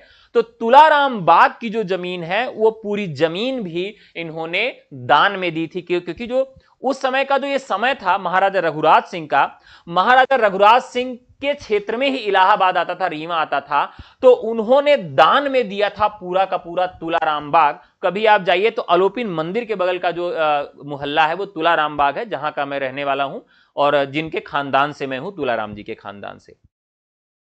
तो ये जो महाराजा रघुराज सिंह जो हैं, यह भी कई बार एक प्रश्न पूछे गए हैं कि महाराजा रघुराज सिंह जो हैं ये किसके उसके मतलब राम कथा से संबंधित हैं या कृष्ण कथा से संबंधित हैं।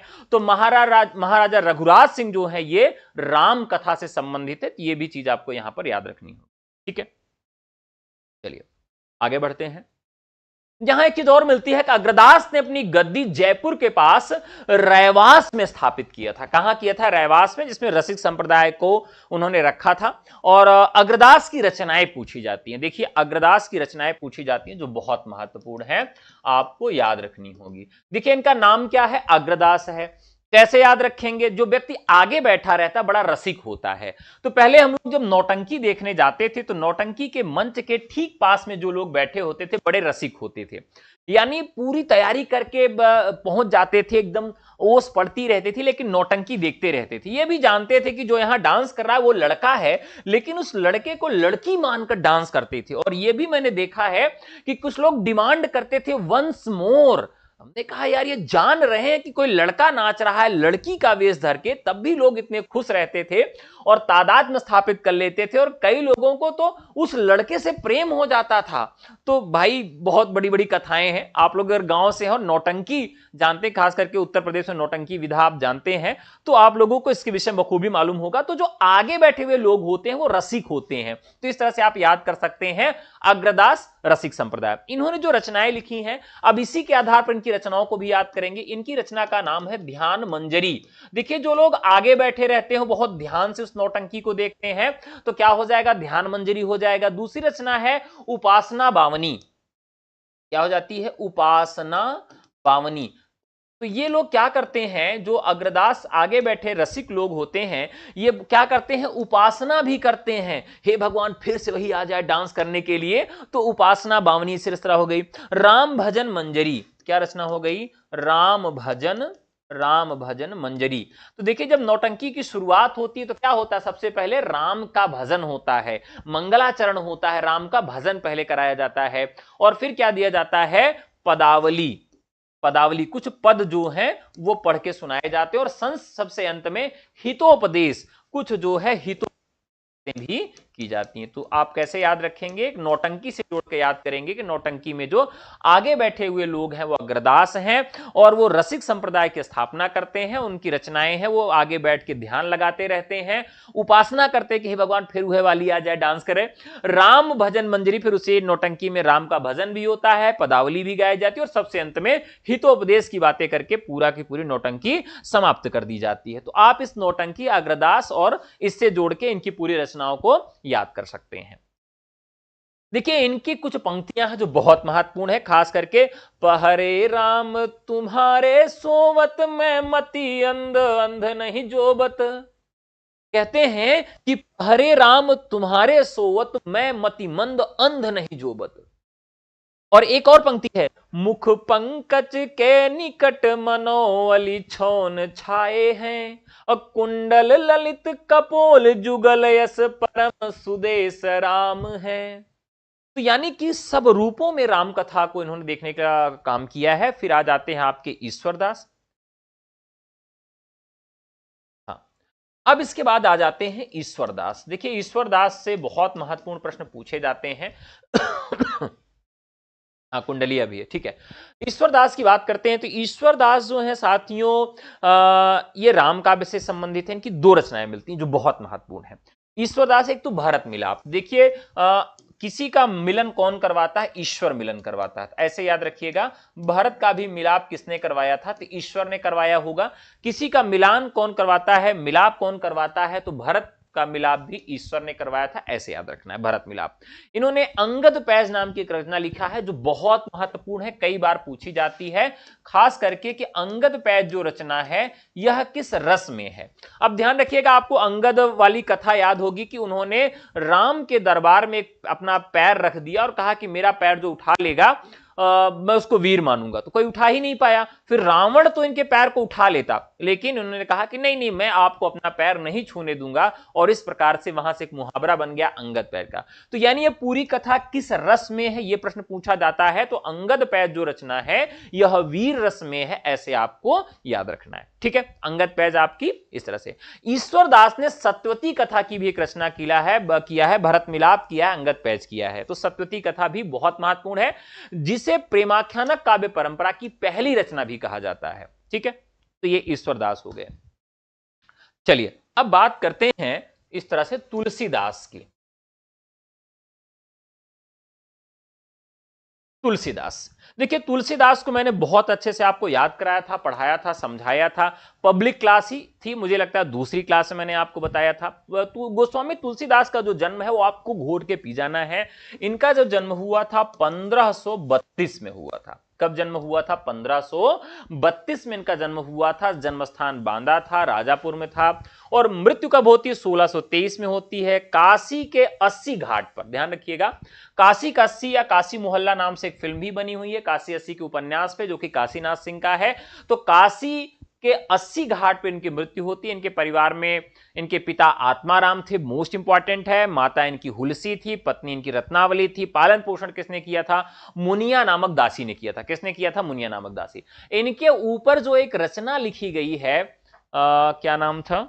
मानस का हंस। तो मानस के हंस में बताया गया है कि जब ये जन्म लेते हैं तो उस समय इनके मुख में दांत निकले हुए थे, और इन्हें राक्षस कुल का मानकर इनके माता और पिता ने इनको पालने से इंकार कर दिया। तो इनकी दासी ने इनका पालन पोषण किया, और जन्म लेते ही राम का भी नाम ले लिए थे। तो सब लोग डर भी गए थे। जब ये थोड़े से बड़े होते हैं तो इनका पालन पोषण जो है इनके गुरुजी करने लगते हैं, और इनके गुरुजी ने ही उस समय काशी के जो बहुत प्रकांड ज्योतिषाचार्य थे, अपनी बिटिया से इनका विवाह करवा देते हैं। तो रत्नावली भी बहुत बड़ी विदुषी थी, और वो एक कह लीजिए कि जो उस समय के सबसे बड़े ज्योतिष थे उनकी पुत्री थी रत्नावली। तो यहां पर बचपन का नाम इनका क्या था? राम बोला था। क्यों राम बोला रखा गया था? क्योंकि इन्होंने राम का नाम लिया था पैदा होते, इसलिए इनका नाम राम बोला था। गुरु कौन थे इनके? नरहरियानंद थे। वेद वेदांग की शिक्षा इन्होंने काशी के सनातन जी से, ध्यान रखिएगा, काशी के सनातन से, यानी कि जो वेद वेदांग की शिक्षा इनको मिली वो काशी से मिली, और किससे मिली है? सनातन से मिली है, ठीक है। अब गोस्वामी तुलसीदास की रचनाओं की बात करें तो तुलसीदास का जो नाम है, का जो जन्म है अभुक्त मूल नक्षत्र में हुआ था। ध्यान रखिएगा, अभुक्त मूल नक्षत्र में हुआ था। आज भी बहुत सारे बच्चे हैं जिनका जन्म जो है वो मूल नक्षत्र में जब होता है, कहते हैं हमारा लड़का मूल में पैदा हुआ है, फिर मूल के लिए शांति करवाई जाती है। तो इनका भी जन्म कहां हुआ था? मूल में हुआ था। और मूल में जन्म लिए जो बच्चे होते हैं बहुत प्रतिभाशाली होते हैं, लेकिन यह भी समस्या है कि वो गलत रास्ते पे भी चले जाते और अच्छे रास्ते पे भी जाते। कहीं भी जाएंगे बड़ा नाम करेंगे, बहुत आगे जाएंगे तो तुलसीदास जैसा नाम करेंगे, बहुत बुरे जाएंगे तो ओसामा बिन लादेन जैसा काम करेंगे। लेकिन जो मूल नक्षत्र में जन्मे बच्चे होते हैं उनके अंदर बहुत अप्रतिम प्रतिभा होती है।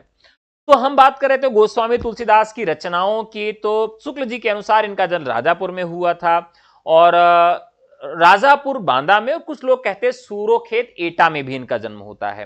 देखिए राजापुर में कौन कौन जन्म कहता है? तो रामचंद्र शुक्ल मिल जाएंगे, शिव सिंह सेंगर, राम गुलाम द्विवेदी, बेनी माता, रघुवर दास। ये लोग कहते हैं कि इनका जन्म कहां था, राजापुर में हुआ। लेकिन सूकरखेत एटो में कौन कौन जन्म कहता है, तो गणपति चंद्रगुप्त, रामदेव त्रिपाठी, रामदत्त भारद्वाज, हजारी प्रसाद द्विवेदी, लाला सीताराम, गौरीशंकर द्विवेदी। यहां पर ध्यान रखिएगा, सोरोखेत में जो जन्म मानते हैं उसमें हजारी प्रसाद भी हैं। तो रामचंद्र शुक्ल किधर मानते हैं, राजापुर में मानते हैं। हजारी प्रसाद द्विवेदी किधर मानते हैं, तो वो मानते हैं सोरोखेत एटा में। और इसके अलावा गणपति चंद्रगुप्त भी सोरोखेत में ही मानते हैं। तो दो लोगों का नाम जरूर याद रखिएगा, रामचंद्र शुक्ल ने राजापुर में कहा है, हजारी प्रसाद द्विवेदी और गणपति चंद्रगुप्त ने सोरो में इनका जन्म माना है, जो कि सोरोखेत कहां पर है, जिला एटा में पड़ता है। ठीक है, अब तुलसीदास की रचनाएं जो बहुत महत्वपूर्ण है, यार मैंने इनकी रचनाओं को ट्रिक से आपको याद भी कराया था और इनके विषय में आपको अच्छे से समझाया भी था। सेकेंड क्लास आप लोग जाके देख लीजिएगा तो थोड़ा सा समय बच जाएगा, क्योंकि आज अगर हम इनके विषय में और जानकारी आपको देंगे तो थोड़ा सा समय आपका जाएगा ही, जो कि हम पहले से ही पढ़ा चुके हैं, करवा चुके हैं। ठीक है, तो अब हम इनकी रचनाओं की बात करें कि जो इनकी प्रमुख रचनाएं हैं उनके विषय में थोड़ी सी ब्रीफिंग आप सबको दे देते हैं। हजारी प्रसाद द्विवेदी सिरो का है जी, एकदम सही बात है। इनकी रचनाओं की बात करें तो वैराग्य संदीपनी इनकी पहली रचना मानी जाती है, और सबसे अंतिम रचना जो मानी जाती है वो कवितावली या हनुमान बाहुक। देखिए, कवितावली जो रचना है, अगर पूछे कि इनकी पहली रचना कौन सी है तो आप बता देंगे वैराग्य संदीपनी है। और सबसे अंतिम रचना कौन सी है ये भी पूछा जाता है तो हनुमान बाहुक। और ऑप्शन में अगर कवितावली रहे तो लास्ट ऑप्शन आपको क्या बताना है, कवितावली ही बताना, क्योंकि कवितावली का ही एक अंश हनुमान बाहुक को भी माना जाता है। रामाज्ञा प्रश्न का दूसरा नाम है दोहावली रामायण, रामलला नहछु, जानकी मंगल, रामचरितमानस, पार्वती मंगल, कृष्ण गीतावली, गीतावली, विनय पत्रिका, दोहावली, बरवे रामायण, ये इनकी रचनाएं हैं। ठीक है, अब यहां पर इनकी 5 लघु कृतियां हैं, मैंने उस क्लास में आपको बताया है।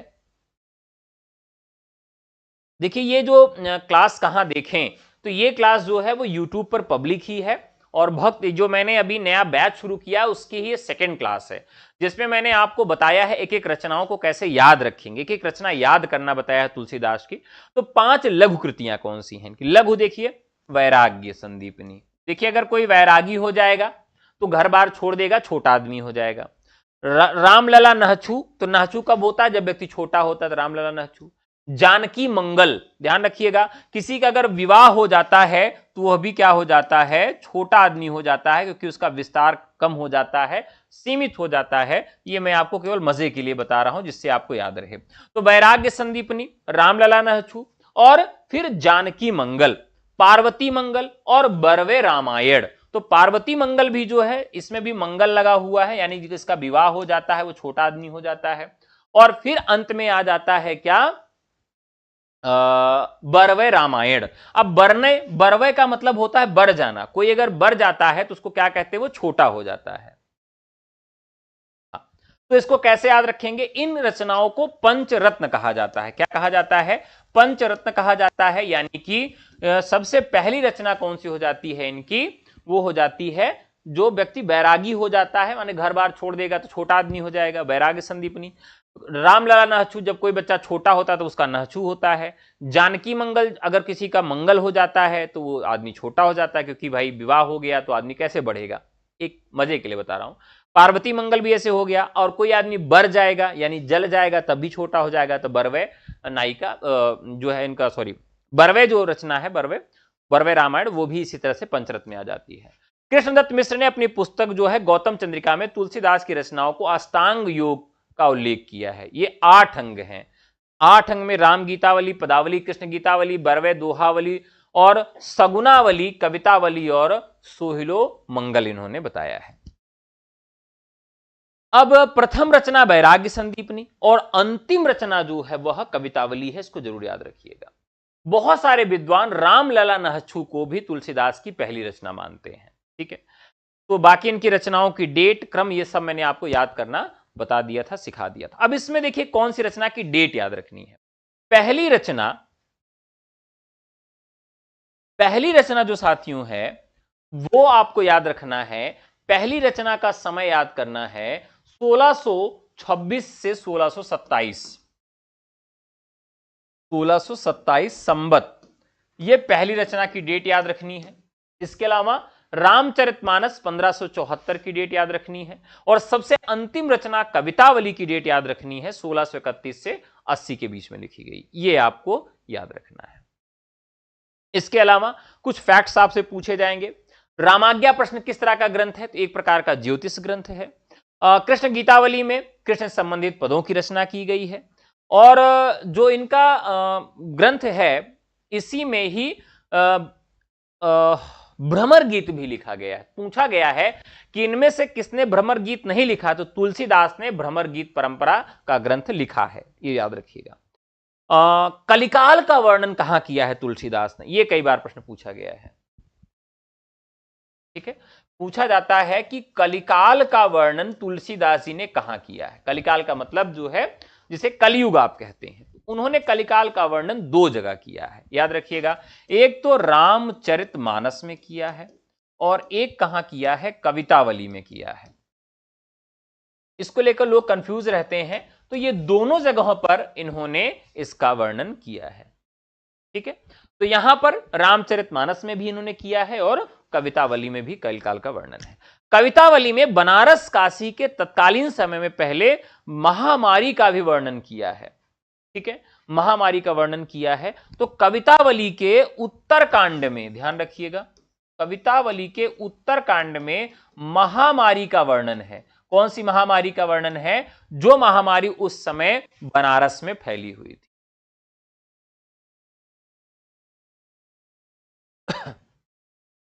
चलिए ठीक है, अब नेक्स्ट डे से मैं एप्लीकेशन पर जो है वो आप सबको डलवा दूंगा नोटिफिकेशन, तो आप सबको नोटिफिकेशन भी मिल जाया करेगा। ठीक है, अब ऐसा कहा जाता है कि तुलसीदास अपने जीवन के अंतिम दिनों में बाहुपीड़ा से बहुत परेशान हो गए थे। तो बाहुपीड़ा से मुक्ति के लिए इन्होंने जो ग्रंथ लिखा उस ग्रंथ का नाम है हनुमान बाहु। अब यहां पर एक प्रश्न आता है कि रामचंद्र शुक्ल ने 2 तरह के ग्रंथ बताए कि साहित्य में 2 तरह के ग्रंथ लिखे गए।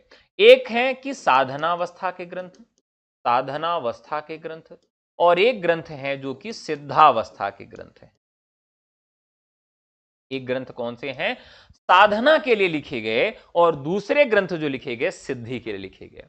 तो लोक मंगल की साधनावस्था का काव्य माना है, यानी कि रामचरितमानस जो है वह लोक मंगल की साधनावस्था के लिए लिखा गया ग्रंथ है। इस प्रकार की जो अवधारणा है वह किसने दिया है? तो वह रामचंद्र शुक्ल ने दिया है।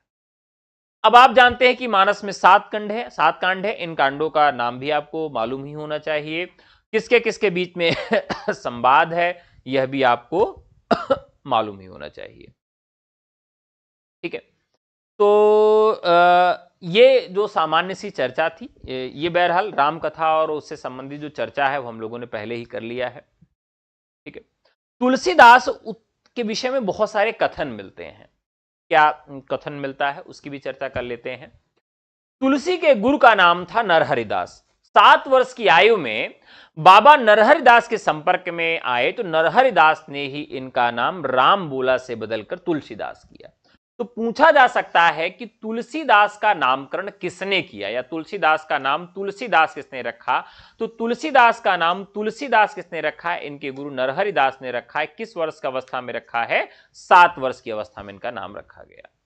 तुलसीदास के बचपन में सूरज होकर नरहरिदास रामायण कथा सुनी थी। जैसे एक इनकी पंक्ति है जो खूब पूछी जाती है, सुरते नरते नागते सब चाहत सो कोय, गोद लिए हुलसी फिरे तुलसी सुसुत हो। ये कई बार पूछा गया है। किसकी पंक्ति है? ये रहीमदास की पंक्ति है। इसके अलावा एक और रत्नावली की पंक्ति पूछी जाती है, लाज न आवत आपको दौरे आयो साथ, धिक धिक ऐसे प्रेम को कहां कहूं मैं नाथ। ये रत्नावली की पंक्ति है, कई बार पूछी जाती है। इसके अलावा रत्नावली की एक और पंक्ति है, संबत 1680 अस्सी गंग के तीर और तैसी जो राम यहां होती न भव भीति। ये रत्नावली की पंक्तियां हैं। अब कलिकाल का वाल्मीकि नाभादास ने कहा, मुगल काल का सबसे महान व्यक्ति स्मिथ ने कहा, और आनंद कानने जो कहा गया वो ग्रियर्सन ने एक कथन कहा है इनके लिए। मधुसूदन ने कहा है, बुद्ध देव के बाद सबसे बड़ा लोक नायक किसने कहा है? ये ग्रियर्सन साहब ने कहा है। रामचंद्र शुक्ल ने इनके लिए बहुत सारे कथन कहे हैं।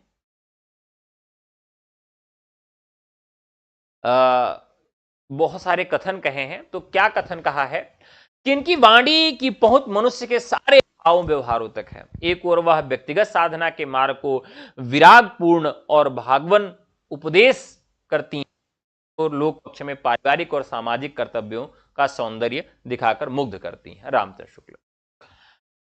अब इनकी जो रचनाएं हैं, रचनाओं की जो तिथियां हैं, कुछ रचनाओं की तिथियां स्पष्ट नहीं है, तो पहली और आखिरी तिथि और रामचरितमानस की तिथि ही आपको याद करना है, बाकी याद करने की जरूरत नहीं। ठीक है। बाकी काव्य शैलियां पूछी जाती है कि कौन सी रचना इनकी किस काव्य शैली में लिखी गई है, तो ये भी आपको याद रखना है। ठीक है। और रामचरितमानस कितने दिनों में लिखा गया है, यह भी प्रश्न पूछा गया है, तो इसको भी आप याद रखिएगा, कितने दिन में रामचरितमानस लिखा गया। ठीक है। वक्ता और श्रोता, एक चीज यहां मैंने आपको उस दिन बताया था, आज फिर से याद कर लीजिए। वक्ता और श्रोता की जब बात की जाएगी तो राम और सीता का कोई भी संवाद जो है पूरे काव्य में नहीं है, यानी राम और सीता ने पूरे रामचरितमानस में कहीं बात ही नहीं किया है। शिव जी प्रथम वक्ता हैं, पार्वती जी को सुनाते हैं, याज्ञवल भरद्वाज को सुनाते हैं, काकभुजुंडी गरुण को सुनाते हैं, और तुलसीदास जी संत समाज को रामकथा सुनाते हैं। मानस में 4 घाट भी हैं, ज्ञान घाट, उपासना घाट, कर्म घाट और परंपरित घाट। तो कई बार पूछा जाता है कि इनमें से रामचरितमानस का कौन सा घाट नहीं है, तो ज्ञान, उपासना, कर्म और परंपरा, ये 4 घाट बने गए हैं। ठीक है। रामचरितमानस जो है 18 प्रकार के छंदों का प्रयोग किया गया है। अनुप्रास अलंकार किसमें अधिकता है और शांति रस की प्रधानता है। कवितावली जो है वो शांत रस में लिखी गई है, और विनय पत्रिका जो है यह गीतावली या विनयावली के नाम से मिलती है। इसमें विभिन्न राग रागनियों का प्रयोग किया गया। कई बार पूछा गया है कि राग रागनियों का प्रयोग तुलसीदास की किस रचना में मिलता है, तो राग रागनियों का जो प्रयोग है, जो राग रागनियों का प्रयोग है वो विनय पत्रिका में मिलता है, और ये जो है विनय पत्रिका ये गीत शैली में लिखी गई है और ये ब्रज भाषा में है। तो इसकी शैली भी पूछी जाती है, तो गीत शैली में लिखी गई है, और ब्रज भाषा तो मैंने आपको ट्रिक बता ही दिया था कैसे इसको ट्रिक में याद करना है। ये रचना इन्होंने क्यों लिखी थी, तो राम भगवान के दरबार में अर्जी प्रस्तुत करने के लिए इस रचना को तुलसीदास ने लिखा था। कलिकाल से मुक्ति पाने के लिए दरबार में ये उन्होंने सुनाने के लिए इसमें लिखा था। भक्ति रस का ये विनय पत्रिका में बहुत बड़ा रोल देखने के लिए मिलता है। विनय पत्रिका की रचना तुलसीदास ने मिथिला यात्रा जो है प्रस्थान के समय की थी, यानी वो मिथिला जाने वाले थे और मिथिला यात्रा के प्रस्थान के समय उन्होंने विनय पत्रिका की रचना किया था। विनय पत्रिका में कौन सा रस है पूछा जाए तो विनय पत्रिका में शांत रस है, इसको आप याद रखिएगा। ठीक है। अब बात करते हैं कवितावली की। कवितावली में क्या खास है। कवितावली, देखिए कवितावली की बात करें साथियों तो कवितावली जो है यह सवैया शैली में है, बहुत महत्वपूर्ण है। किस शैली में लिखा गया है, तो ये सवैया शैली में लिखी गई है। इनकी रचना कवितावली जो है ब्रजभाषा में लिखी गई है, ये भी आप सब जानते हैं। और यह जो है वात्सल्य रस से इसका आरंभ होता है, यानी जो कवितावली है इस ग्रंथ की जो शुरुआत होती है वो कहां से होती है, तो ये वात्सल्य रस से होती है। किस रस से होती है, वात्सल्य रस से होती है। जैसे बहुससी मांगत अरि करे, 183 पदों में इसकी ब्रजभाषा में लिखी गई है। और एक मजेदार बात कि तुलसीदास के इस काव्य का कोई अंगी रस नहीं है। बाकी क्योंकि बहुत छोटी रचना है, मुक्तक रचना है, तो इसमें कोई अंगी रस नहीं है। इसमें लंका दहन का वर्णन सबसे अच्छा है। पूछा जा सकता है कि कवितावली में सबसे अच्छा वर्णन किसका है, तो लंका दहन का वर्णन अच्छा है। मोस्ट इंपॉर्टेंट क्वेश्चन है, पूछा गया है, प्रश्न है कि तुलसीदास की किस रचना में लंका दहन का सबसे अद्भुत वर्णन किया गया है, तो लंका दहन का सबसे अद्भुत वर्णन जो देखने के लिए मिलता है वो कवितावली में मिलता है। इसको आप याद रखिएगा। ठीक है। कवितावली में, कवितावली का जो एक और खास बात है कि उन्होंने अपने जीवन में कोई भयंकर आग देखी थी तुलसीदास ने, जिसकी वजह से उन्होंने ऐसा वर्णन किया, ऐसा लगता है कि मतलब आंखों देखा वर्णन कर रहे हो। कवितावली रामचरितमानस की तरह 7 कांडों में लिखी गई है और सबसे बड़ा कांड इसका उत्तरकांड है। वीर और रौद्र भयानक रसों का बहुत अद्वितीय वर्णन किया गया, खास करके जब लंका जड़ती है तो उस समय का वर्णन बहुत अद्वितीय हो जाता है। ठीक है।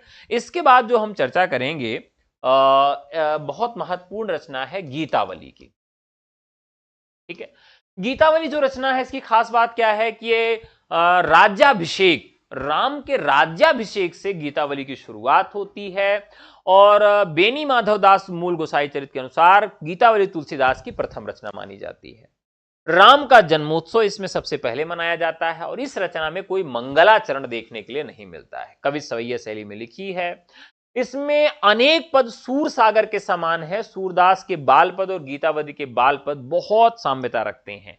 यहां पूछा गया है कि गीतावली के कौन से ऐसे पद हैं जो सूरदास के पदों से साम्यता रखते हैं, तो कृष्ण काव्य के जो वात्सल्य के जो पद हैं वहां देखने के लिए मिलते हैं, क्योंकि यहां पर भी उनके जन्मोत्सव से ही इस काव्य की शुरुआत होती है। अब इसके अलावा दोहावली है, तो दोहावली में जो है नीति काव्य परंपरा है। दोहावली में नीति काव्य परंपरा का प्रवर्तन किया गया है। फिर कृष्ण गीतावली है। कृष्ण गीतावली में तुलसीदास ने राम गीतावली के समकालीन रचना मानी जाती है और इसमें भ्रमर गीत परंपरा का निर्वहन है। मोस्ट इंपॉर्टेंट क्वेश्चन है कि तुलसीदास की किस रचना में भ्रमर गीत परंपरा देखने के लिए मिलती है। अच्छा, कवितावली में कितने पद हैं, ये मैंने सारे पद आपको याद भी कराए थे। कवितावली में 3 to 5 पद हैं, ठीक है, 3 2 5 5 10, यानी कि कवितावली में कुल कितने छंद हैं, तो 325 छंद हैं कवितावली में, ठीक है। अब बात हम कर रहे थे, आपने कवितावली ही पूछा है, हाँ कवितावली पूछा, ठीक है। हम बात कर रहे हैं अब कृष्ण गीतावली की। तो इसमें भ्रमर गीत परंपरा किसमें मिलती है, कृष्ण गीतावली में मिलती है। गीतावली की रचना वृंदावन के यात्रा के अवसान पर तुलसीदास ने लिखा है और कृष्ण गीतावली प्रारंभ में मंगलाचरण और अंत में मंगल कामना से की। इसमें न मंगलाचरण है और न मंगल कामना, दोनों चीजें इसमें नहीं मिलती हैं। बरवय रामायण, बरवय रामायण जो है बहुत महत्वपूर्ण रचना है। इसको आप याद रखिएगा कि किसके कहने पर यह रचना लिखी गई थी। देखिए, तुलसीदास के एक मित्र थे। तुलसीदास के मित्र कौन थे, जिनका नाम था अब्दुल रहीम खान खाना। तो अब्दुल रहीम खान खाना के कहने पर यह रचना बरवे छंद में लिखी गई थी और ये जो कि एक रहीम का एक ग्रंथ है, जो कि बरवे नायिका भेद है, जिसमें नायिकाओं का भेद किया गया है। तो यहां पर जो बरवे रामायण ग्रंथ है वो रहीम के कहने पर ही किया गया था, ठीक है। बरवे रामायण जो है वो भी 7 कांडों में विभक्त है और इसमें भी मंगलाचरण नहीं है और यह भी ग्रंथ जो है वह अवधी भाषा में लिखा गया है। अवधी भाषा का इसमें प्रयोग हुआ है, ठीक है। अब इसके बाद बात करते हैं कि इसमें तुलसी ने रस और अलंकार का भी निरूपण किया है इस ग्रंथ में। और उसके बाद पार्वती मंगल है, तो इसमें शिव और पार्वती के विवाह का वर्णन किया गया है। इसमें भी मंगलाचरण, अंत में स्वास्थ्य वाचन है। फिर जानकी मंगल है, तो अच्छा एक चीज ध्यान रखिएगा, जो जानकी मंगल ग्रंथ है इसमें जो है रामलला नहछू, जानकी मंगल और मिथिला के दौरान मिथिला में जो नहछू होता है उस परंपरा को इसमें एक साथ देखने के लिए दिखाया है। जानकी मंगल अवधी भाषा में है। यह खंड काव्य है। राम सीता के विवाह से संबंधित इसमें 216 छंदों मात्र लिखे गए हैं। रामलला नहछू जो है इसमें देखिए, जो नहछू होता है, नहछू में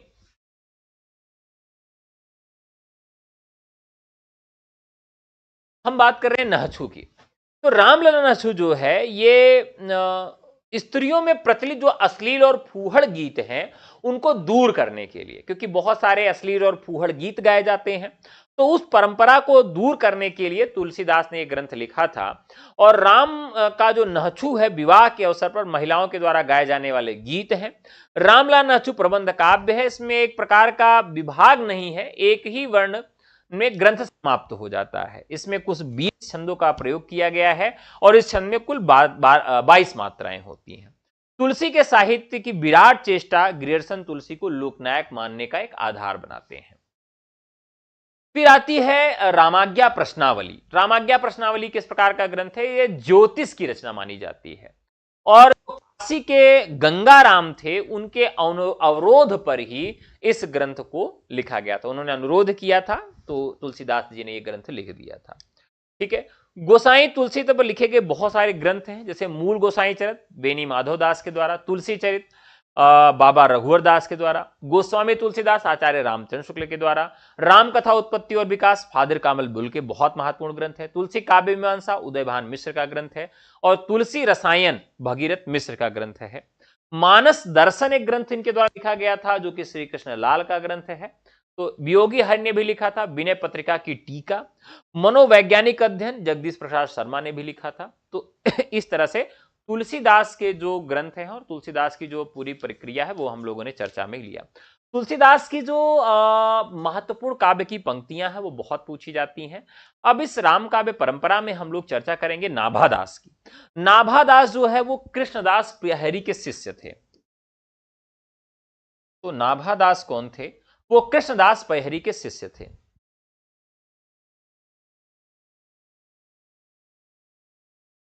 देखिए, जर्नल में पैदा होना कोई अभिशाप नहीं है। मेरे हिसाब से आप सबको पढ़ना चाहिए, टॉपर बनना चाहिए। ठीक है, ये सब नहीं सोचना चाहिए। हमारे और आपके कुछ चाहत में कमी रह गई थी, कुछ पढ़ाई में कमी रह गई थी, जिसकी वजह से हमारा चयन नहीं हो पाया। निश्चित तौर पर अपने आप को और बेहतर तैयार करिए। एक दो प्रश्न से आपका रुके नहीं, बल्कि 10-20 प्रश्न ज्यादा से आपका चयन हो। कभी भी बॉर्डर पे रहने वालों को अपने को फाइट में मानना ही नहीं चाहिए। किसी का 1-2 नंबर से हो गया या नहीं हुआ तो वो तो फाइट में था ही, वो भाग्य से नहीं हुआ या हो जाता। तो आप भाग्य को मत कसोटिए, आप अपनी तैयारी करिए और 10-20 प्रश्न ज्यादा लाकर अपना चयन लीजिए। ठीक है, अब बात करते हैं नाभादास की। तो नाभादास ने इनका उपनाम नारायण दास बताया है। और तुलसीदास के संदर्भ में इन्होंने एक पंक्ति लिखा था, कवि कलि कुटिल जीव तुलसी भय वाल्मीकि अवतार धरी। और इसी तरीके से मीराबाई की भी उन्होंने लिखा था, निरंकुश अति निडर रसिक जन रसना गायो। इस प्रकार से इन्होंने नाभादास जी ने मीराबाई के विषय में भी लिखा है। ठीक है, और नाभादास को बहुत सारे लोग छत्री भी मानते थे। त्रेता काव्य निबंध करी सतकोटि रसायन, इनकी एक पंक्ति है। बाकी केशवदास आते हैं। तो रामचंद्र शुक्ल केशवदास को भक्ति काल के अंतर्गत रखते हैं। इनकी रचनाएं कौन कौन सी हैं?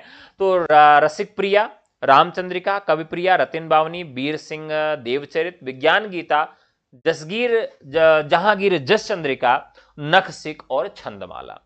इनकी जो रचना है रामचंद्रिका, इसकी डेट याद रखिएगा, 1601 ईस्वी में लिखी गई है। और ये रामचरितमानस के विरोध में लिखा गया ग्रंथ है। किसके विरोध में लिखा गया है? रामचरितमानस के विरोध में लिखा गया ग्रंथ है और एक रात्रि में लिखा गया ग्रंथ है ये किसके दरबारी कवि थे? तो ओरछा के नरेश महाराजा इंद्रजीत के आश्रय में रहते थे और केशवदास को अपना ये गुरु मानते थे, ओरछा नरेश जी। इन्हें हिंदी का प्रथम अलंकारवादी कवि भी माना जाता है। इन्होंने सर्वप्रथम सर्वांग निरूपक आचार्य माना गया है।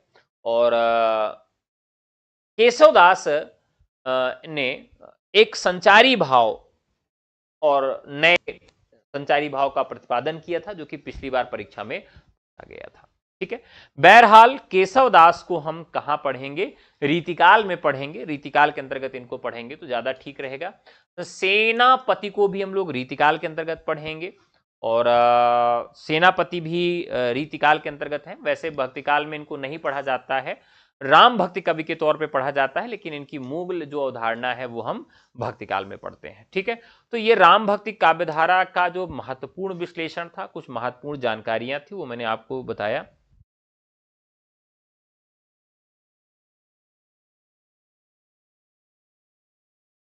सर आपके यहाँ संगीत की क्लास तो नहीं होती? चलिए, तो साथियों आज की क्लास चूंकि थोड़ी विलंब से स्टार्ट हुई थी, जिसकी वजह से आज जो प्रश्न है, ऑब्जेक्टिव क्वेश्चन है या पीवाईक्यू या एमसीक्यू है, वो नहीं करवा रहे हैं।